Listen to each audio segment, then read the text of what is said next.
ఓకేనండి, మిఠాయి అయితే ఆరిపోయింది, మనకి చాలా చాలా బాగా వచ్చింది. ఇదిగోండి బా చూడండి అట్లా తునిగిపోతుందో, ఇట్లా తునిగిపోతుంది. ఎలా అండి, అందరికీ నమస్తే, welcome to my channel Venkatalakshmi Palnadu రుచులు. ఈ రోజు ఏంటంటే మనకి శివరాత్రి వస్తుంది దగ్గరికి. శివరాత్రి అన్ని చోట్ల శివరాత్రి బాగా జరుపుకుంటారు. అందరికీ శివరాత్రి శుభాకాంక్షలు. మాకేంటంటే ఇక్కడ మాకు నరసరావుపేటలో కోటప్పకొండ దగ్గర శివరాత్రికి వచ్చే వాళ్ళందరూ ఎక్కువ మిఠాయి కొనక్కెళ్తారు అనమాట. మిఠాయి శివరాత్రికి మాకు మిఠాయి స్పెషల్ అనమాట. మిఠాయి చేయడం అంటే శివరాత్రికి అదే పెద్ద పండగ అనమాట. చెరుకులు వస్తాయి, చెరుకులతో పాటు మిఠాయి, చిలకలు కూడా.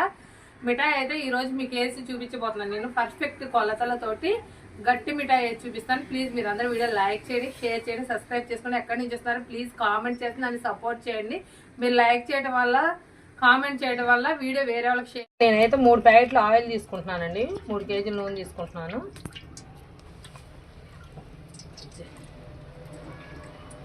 హీట్ ఎక్కిందండి, మనకి ఆయిల్ కావుతుంది. ఇప్పుడు ఇదిగోండి మనం అయితే ఇప్పుడు పిండి అయితే కొలత వేసుకుందాము. ఇదిగోండి ఇది వచ్చేసి శనగపిండి, కొంచెం లైట్ బరక తీసుకుంటున్నాను నేను. అచ్చం పచ్చిపప్పు పట్టించుకొచ్చాం అనమాట, మిల్లులో పట్టించుకొచ్చిన పిండి అనమాట. ఇదిగోండి 1 డబ్బా, 2 డబ్బాల పిండి అండి, 2 డబ్బాలు శనగపిండి తీసుకున్నాం. 2 డబ్బాలు శనగపిండి తీసుకున్నా కదండి. ఇప్పుడు నీళ్ళు మామూలు చల్ల నీళ్ళు పోసే కలుపుకోవాలి. పిండి అనేది మనం బూందీలా బూందీ స్ట్రెచ్చర్లో కలుపుకుంటే సరిపోయింది. దీనికి కూడా మిఠాయికి కూడా. దీంట్లో నేనైతే బియ్యం పిండి ఏం వాడట్లేదండి. ఇదిగో ఓకేనండి, పిండి అయితే మనం ఇదిగోండి ఈ దగ్గర చూపించమ్మా. పిండి అయితే మనకి ఈ స్ట్రెచ్చర్లో కలుపుకోవాలి. చూస్తారు కదా, ఇలా ఉండలేకుండా ఉండాలి, ఈ చిక్కదనం ఉండాలి పిండి మనకి. చూస్తున్నారు కదా, ఈ చిక్కదనం ఉంటే సరిపోద్ది. ఇప్పుడైతే ఇదిగోండి ఆయిల్ మంచిగా కాగొచ్చింది. ఇది బూందీ గెరిట, ఇలా ఉండాలి మిఠాయికి బూందీ అనేది. ఓకేనండి, ఇప్పుడైతే బూందీ కొట్టుకుందాం మనం. ఫస్ట్ ఒక గిన్నె తీసుకొని ఇలా పోసేసుకుంటే 2 గరిటెలు పోసుకొని ఏళ్ళతో కలుపుకోవాలి. ఎప్పుడైనా సరే మనం బూందీ అనేది ఏళ్ళతో కలుపుకుంటే మనకు బూందీ పర్ఫెక్ట్గా వస్తాయి అన్నమాట. ఆకు ఫుల్గా ఉండాలండి బూందీ పెట్టుకోవాలంటే. మనకి గెంటి తిరగేసి పెట్టుకోవాలి. ఇలా పెట్టుకుంటే అప్పుడు బాగుండదు అనమాట. ఇట్లా గెంటి తిరగేసి పెట్టుకోవాలి బూందీ కొట్టిన వెంటనే. మనం పట్టుడు బాయిలు తీసుకున్నామండి. ఈ బూందీ అనేది ఇది గట్టి మిఠాయి కాబట్టి మనకి బూందీ కొంచెం గట్టిగా ఉండాలి, పూర్తిగా ఆగాలి. ఇప్పుడు ఇది తీసేస్తున్నాను, పట్టుడు బాయిలు తీసుకున్నాను. ఓకేనండి, మళ్ళీ 2వ వరుస కట్టుకుందాం. గెంటి ఇట్లా తీసి అంచులు తుడుచుకోవాలి. శుభ్రంగా మొత్తం తొడవద్దు, అంచులు తుడిచేసి మళ్ళీ ఇదిగోండి పిండి తీసుకుంటున్నాను గెరెట్తో నేను. మళ్ళీ సేమ్ ఇలానే రిపీట్ అనమాట. ఇదిగోండి 2 గరెట్లు పోసుకుంటున్నాను. 2 గరెట్లు పోసుకొని ఇట్లా ఏళ్లతో తిప్పుకోవాలి. ఏళ్లతో తిప్పుకుంటే బూందీ అనేది మనకి గుండ్రంగా వస్తాయి. ఇట్లా ఏళ్లతో తిప్పుకుంటే బూందీ అనేది మనకి గుండ్రంగా వస్తాయి అన్నమాట.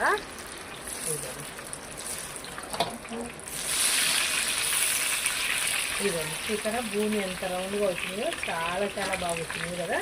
అసలు నేను బియ్యం పిండి వాడలేదండి ఇందులో, అచ్చం శనగపిండితోటే కాబట్టి ఇంత మంచిగా వస్తుంది బూందీ మనకి. ఇదిగోండి మళ్ళీ పట్టుడు వాయి తీస్తున్నాను. ఇది మొత్తం కలిపి వేయించుకోవాలన్నమాట. ఒక వాయికి వేయించి చూపిస్తాను నేను. ఇప్పుడు ఇది ఇలా వచ్చింది కదా, ఇప్పుడు పచ్చి బూందీ మనం ఇందాక 2 వాయిలు దేవుకున్న బూందీ ఇది దీంట్లో పోసేసాను. పోసేసి ఆగనేయాలి మనం అయితే. అండి ఇవైతే మనకి ఏగిపోయినాయి చూడండి, మూత కర్ర వస్తున్నాయి. లేదంటే మనం ఇదిగో మీరు ఇలా పెట్టుకొని ఇలా ఒత్తి చూడండి. ఇదిగో చూడండి ఎలా నలిగిపోయిందో, అట్లా నలిగిపోతే ఇంకేగిపోయినట్టే. ఇదిగోండి ఇప్పుడు ఇదైతే దేవేస్తున్నాను నేను. శుభ్రంగా దేవేసి ఇది శుభ్రంగా ఆయిల్ వచ్చేంత వరకు ఉంచుకోవాలి. ఆయిల్ వడవనివ్వాలి శుభ్రంగా. చూస్తున్నారు కదా,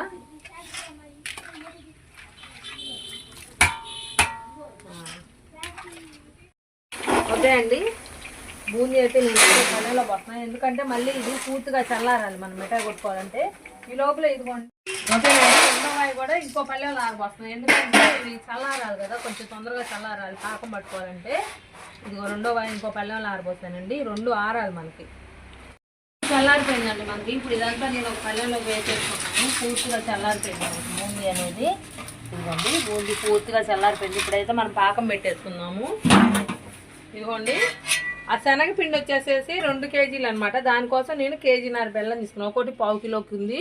ఇదిగోండి 1.5 కేజీ వరకు బెల్లం తీసుకున్నాను. సరేనా, ఇప్పుడు ఇదంతా మెత్తగా కొట్టేసుకుందాము. ఓకేనండి, బెల్లం అయితే మొత్తం నల్లగొట్టేసుకున్నాను నేను. ఇప్పుడు దీనికి కరిగే విధంగా కొంచెం నీళ్లు పోసాను, ఒక అరటి వరకు నీళ్లు పోసా. ఇది బెల్లం మునిగేంత వరకు. బెల్లం కొద్దిగా టెంపర్ ఉన్న బెల్లం తీసుకోండి, అంటే కొంచెం గట్టిగా ఉన్న బెల్లం తీసుకోండి. అప్పుడు మిఠాయి అనేది మనకి గట్టిగా చాలా బాగుండిద్ది అనమాట. అండి, బెల్లం కరిగాక చూపిస్తాను మీకు. ఈ లోపల బండ శుభ్రం చేసుకొని ఈ ఓకేనండి, బండకి ఆయిల్ అయితే రాసేస్తున్నాను. నెయ్యి రాసుకుంటే కట్టపోయింది, ఆయిల్ రాస్తేనే బెస్ట్. ఓకేనండి, ఇదిగోండి యాలక్కాయలు వేసాను. ఇప్పుడు ఇది ఇంకా రావాలి పాకం మనకి.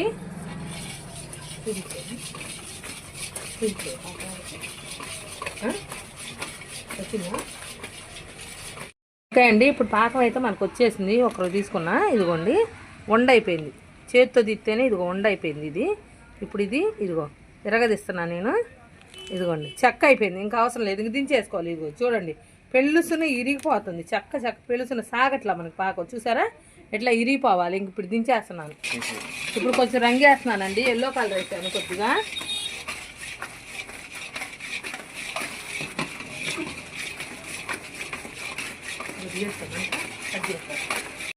ఇప్పుడు దించేస్తున్నాను నేను.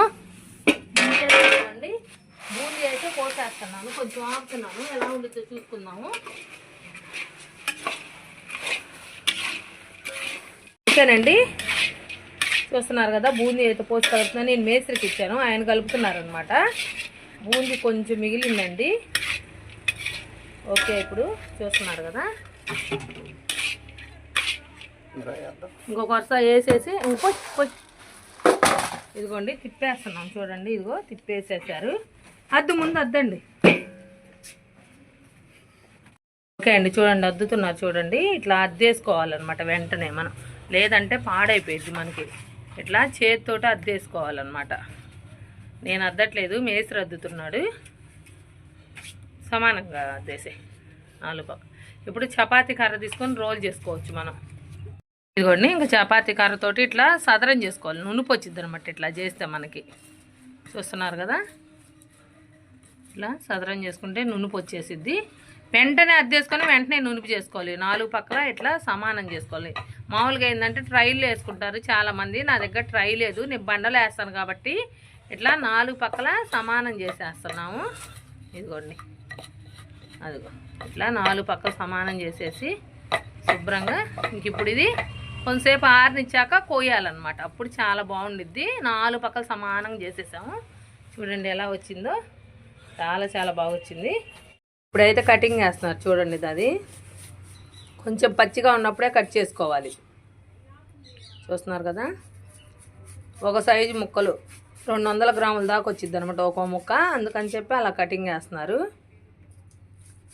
మాకు ఉండిద్ది అనమాట లెక్క, స్వీట్ షాప్ వాళ్ళకి ఇంత వెడల్పు ఉండాలి ముక్క అని. అదిగోండి, మళ్ళీ అడ్డం వేస్తున్నారు. ఫస్ట్ నిలువ వేసేసారు, తర్వాత అడ్డం కటింగ్ వేస్తున్నారు. చూసారు కదా, అద్దుగా అది లాస్ట్కి వచ్చేసరికి అయిపోయింది. చూసారా శుభ్రంగా. ఇంకా ఇది ఒక 10 నిమిషాలు ఆరనిద్దాం. వాళ్ళు కొంచెం ఎడవేడంగా అవుతున్నారు, ఆరిద్దని తొందరగా. అదిగో ఒక 10 నిమిషాలు ఆరాక చూద్దాం మనం. ఒక 10 నిమిషాలు ఆరనిద్దాం, అప్పుడు మనకు గట్టిగా అయిపోయింది. ఓకేనండి, మిఠాయి అయితే ఆరిపోయింది మనకి. చాలా చాలా బాగా వచ్చింది. ఇదిగోండి బా చూడండి ఎట్లా తునిగిపోతుందో, ఇట్లా తునిగిపోతున్నా. ఓకేనండి, చూస్తున్నారు కదా, మిఠాయి అయితే ఇంకా బాగానే మనకు ఆరిపోయింది. చాలా చుక్కలు చుక్కలుగా మనకి చాలా బాగా వచ్చేసింది. ఇంక ఇప్పుడు ఇదైతే నేను ఒక కవర్లలో పెట్టేసుకుంటున్నాను. చూస్తున్నారు కదా, ఇదిగోండి ఇట్లా నేను ఈ 4 కలిపి కేజీ వేద్ది అనమాట. అందుకని ఇట్లా 4 అచ్చులు కవర్లో పెట్టేసుకుంటున్నాను. ఓకేనండి, అన్నీ అయిపోయినాయి, మొత్తం కవర్లు ప్యాకింగ్ చేసేసాను. చూసారు కదా, మిఠాయి అయితే రెడీ అయిపోయిందండి మనకి. చాలా చాలా బాగా వచ్చింది మిఠాయి. మీరు అందరూ ఇంట్లో ఖచ్చితంగా ట్రై చేయండి మిఠాయిని. ప్లీజ్ లైక్ చేయండి, షేర్ చేయండి, సబ్స్క్రైబ్ చేసుకోండి. ఎక్కడి నుంచి చూస్తున్నారో కామెంట్ చేయండి. Thank you so much.